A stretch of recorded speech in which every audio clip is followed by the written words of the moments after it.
So what do you think the perspective is with the investment community right now in that path? Are you seeing a lot of investment made with ideas and companies as complex, right? Are you seeing investors kind of steer away of like, oh no, there's no market for this. There's going to be this whole regulatory path. Let's just steer away from this type of investment. Or like, yes, someone like yourself's got a proven track record for being able to overcome these hurdles, and that I see the potential for where we could go, not only changing the industry, but also, having a successful exit.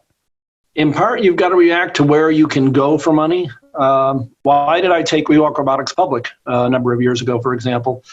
It's because it was probably the easiest path, even though it's difficult, that I spend more money on it. I spend time on that instead of really market development more than I'd like to.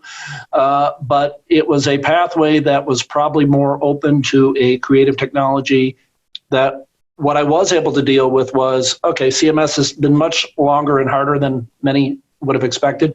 So I was able to raise the money, not necessarily at good terms, by the way, but I was able to raise the money to get to the endpoint.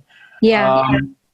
So you really have to be flexible in where you're going to go on this, because I went public when a window opened, but the 5 years before there was no window.